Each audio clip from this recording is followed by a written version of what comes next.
What's going on, YouTube? Back here again, remaining consistent. The 67-day challenge. 67 days because it takes between 21 and 66 days to build a habit.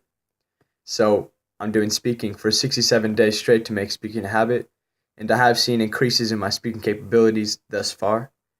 I'm pleased with what I'm seeing, but I'm never content. I'm never satisfied in what I do. I always keep moving forward, thinking about different ways that I can better myself through what I'm doing, being more efficient, more effective. And so, what I would like to bring to you today is the need to think from a different perspective. I was staring off, it might seem weird, I was staring off into the stars, and all of a sudden, I was thinking about the world and the business world specifically, and about myself, and how when I come out into the world outside of college, people are going to look at me and, see and ask, what's different about you? How can we know based on your resume that you put forth so far that you're different from other people? How are we going to be able to select you as a competent candidate? Teenagers, people getting out of college, young adults have the stereotype of being incompetent, unreliable, unresponsible, and that they can't trust them. Well, I feel that, I can take on any goal that I put my mind to. I really believe that. And I've seen results from what I've been doing, and it's what I've wanted. And so you have to look at this from a different perspective and now think, what can I do in order to bring value to myself, in order to prove to these people that I'm going to be capable of doing a job for them. So it's looking at what have you really done? And you can ask yourself, what is different about me? If I really take me against the next person, are you willing to bet on yourself? How are these other people going to know that? And so you have to, look within and find things that are going to make you different and that are going to prove to you that you're capable of the job. And so it's a real life situation. For example, and this fit perfectly, is I established a group of 4 individuals. I discussed this in other videos of how I am and how I have started the Thirst Project, Aquandora High, to fundraise $12,000 to build a well in South Africa, Swaziland.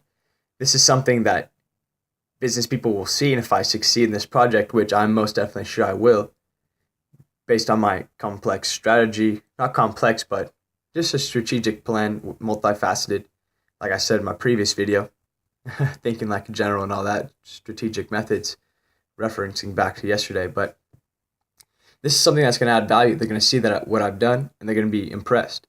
They're going to see that I'm the president of the Speech and Debate Club. They're going to see I'm Homecoming King. Things that I've done, they know I'm well-rounded. They're going to meet me in person and even be more impressed because I'm going to be able to be interesting. That's another thing. You have to gain knowledge. In order to be interesting, you have to gain knowledge, because you can't be boring. You can't not hold a conversation. That's horrible. So if you don't know what to say, it's obviously, something going on in your head. So you have to read books. Your vocabulary improves by gaining knowledge.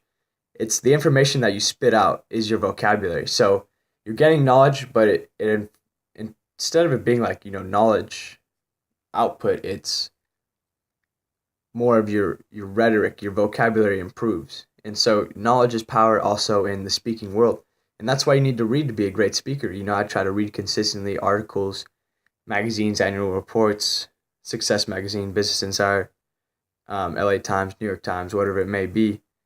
I'm trying to influence myself and gain more knowledge. And so you have to do this in order to separate yourself, continually, always working on self-development, self-improvement, self-mastery, like I've said before. And so think about this. When people look at you when you go in the outside world, are they going to believe that you're going to be able to succeed, that you're going to benefit them? Like I said, what's going to separate you from these other people? And this needs to be demonstrated from what you have done. So you need to take action now and catch this early, catch this advantage early, while most people are blind to this, because this doesn't appear to everybody. This isn't obvious. And people, you kind of go through the motions, go to formal learning their whole life and not see other viewpoints. They only get college education. College education is a low standard of education. Why do you think most people who graduate college make between $80,000 $100,000, and they kind of stuck there? They plateau throughout their life. They don't gain further knowledge in order to reach the different money levels. They don't break beyond 100,000. They don't get to 250,000. They don't get to 500,000. They don't reach the 1 mil, 10 mil, 100 million, 1 billion mark. These are all the people who are lifelong learning machines. Mark Cuban reads 2 to 5 hours a day. Warren Buffett reads 4 to 8 hours a day, 4 to 8 hours a day, reading 400 to 1,000 pages a day. Charles Munger does the same thing. Warren Buffett's investor partner, the vice president of Berkshire Hathaways. These people are gaining knowledge on a daily basis. If you ask them, you know, would they bet on you? Think about that. Would they bet on you? If you gave them a plan, would they approve of it? You need to believe in that and believe in yourself. So it's from what you have done that these people are going to recognize you. So take action now, and that's how you'll be able to succeed later in life.